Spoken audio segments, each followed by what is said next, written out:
Have you ever thought about the Garden of Eden? I mean, really thought about it. What if it wasn't just some beautiful garden? What if it was actually the original blueprint for God's kingdom, a perfect model for how the whole world was supposed to work? Well, that's exactly what we're going to dig into. We're going to look at the Eden story as the foundation for a perfectly designed world.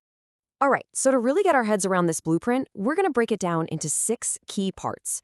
We'll kick things off with the design of Eden itself, the place. Then we'll get to know the king and his people. After that, we'll look at the mission they were given, the one really important rule they had to follow, and what the true source of life in that garden was all about. And we'll wrap it all up by seeing how this ancient pattern is actually a powerful blueprint of hope for all of us, even today. Okay, so let's jump right in with that foundational idea. See, the story in Genesis, it's not just a creation story about how stuff got made. It's really the grand unveiling of a perfectly designed kingdom. It's showing us the world as it was meant to be, in its absolute ideal state. When you think about it, any kingdom, anywhere, needs 3 basic things, right? You need a ruler, you need a people, and you need a place for them to live. And in Eden, these 3 things were in perfect, beautiful harmony. You had God as the king, you had Adam and Eve as his people, and the garden, that was his place, his domain. It was simple, it was clear, and it was a perfectly ordered system. I absolutely love this analogy. It's just so vivid. Think about it. It's like parents getting a nursery ready before their baby is born. God didn't just snap his fingers and have everything appear at once. No, like the most loving parents imaginable, he took his time. He prepared the world, making it a perfect, beautiful home before humans ever showed up. It just shows this incredible level of care and intention, and it really drives home how much he valued people from the very beginning. Okay, so that brings us to the people living inside this amazing kingdom.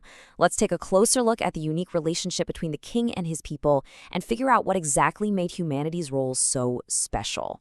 Now, this is a really crucial distinction to catch. The text says animals were created according to their kinds, but humans, they were uniquely created in God's image. That's a huge difference. They weren't just another creature on the list. No, they were the absolute pinnacle of creation, the grand finale, which tells you everything you need to know about their special status and purpose in this kingdom. So, what does that actually mean, to be made in God's image? It's a huge concept, but we can break it down into 3 key ideas. First, it means we are special, totally distinct from all other creatures. Second, it means we were designed for a purpose, to know God and have a real relationship with Him.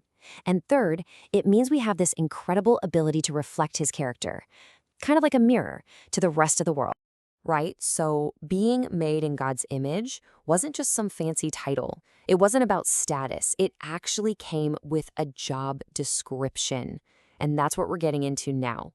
The specific mission that humanity was given right there in that garden kingdom. And here it is. This is basically the original mission statement for all of humanity. And notice, it's not about just sitting back and passively enjoying the garden, right? It's an active, dynamic mission. They're told to be fruitful, to multiply, and get this, to expand the beautiful order of Eden out into the rest of the world. And by the way, that word subdue here, it's not about harsh domination. It's more like to cultivate, to care for, to bring order. Okay, let's break that mission down into 4 clear parts. So, number 1, be fruitful. Pretty straightforward, right? Grow the human family. Number 2, fill the earth. This is about taking the harmony of the garden and expanding it everywhere. 3, care for creation. This means getting your hands dirty, working the land, taking care of it. And finally, number 4, rule over living things. This is all about being responsible managers, acting as God's representatives on earth. This brings up a really important question, one that gets to the heart of it all. What's the difference between being a caretaker and being an owner? I mean, think about it. An owner can do whatever they want with their stuff. But a caretaker manages something for the real owner, and they have to follow the owner's instructions. And that is the key here. Humanity's role was always meant to be stewardship, caring for God's creation, not bossing it around like we own the place. Okay, so every kingdom has rules, right? But what's fascinating about Eden is that there was really only one.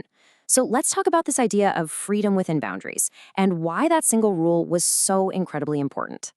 Right in the middle of this kingdom, and you could say at the center of the whole story, really, were 2 very special trees. You had the tree of life, and then you had the tree of the knowledge of good and evil. And that second one, well, it came with one very specific, very crucial instruction. Okay, so here's the command, but the first thing you have to notice is the sheer amount of freedom here. He says, you're free to eat from any tree in the garden. That's incredible abundance. The boundary was just one single tree. It all boiled down to a choice. Are you going to trust God's definition of what's good and evil, or are you going to try to define it for yourself? And this is such a key insight. That one rule, that boundary, it wasn't some arbitrary test designed to trip them up. It was more like a guardrail on a dangerous cliff. It was there for their protection, designed to help life flourish. The idea was simple. As long as they trusted God's wisdom about good and evil, they would thrive in the perfect world He had made just for them. So, if the one tree was about a boundary, what was the deal with the other one? Let's zoom in on the tree of life for a minute and see what it tells us about our relationship with the King. Yeah, the tree of life, it wasn't some kind of magic fountain of youth. It was a physical symbol pointing to a much deeper spiritual reality. And that reality is this: life doesn't come from inside of us. It's a gift, something we receive day by day from God. So eating from that tree would have been this constant physical reminder that they were completely dependent on Him for everything. And what's so amazing is that this powerful symbol, it doesn't just vanish after Genesis. It actually bookends the entire Bible. It shows up again in the final chapters of Revelation, right in the middle of the new restored kingdom. It's this incredible thread that shows the continuity of God's plan from beginning to end. And this right here, this is the idea that ties it all together. Think about it. The access to real life, that perfect relationship with the King, the harmony of the whole kingdom.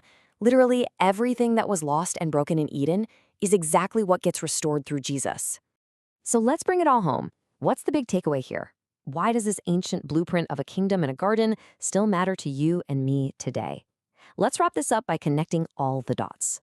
All right, let's do a quick recap of the core ideas from this Eden blueprint. Number 1, God is the king. 2, humans are created in His image, which gives us incredible value.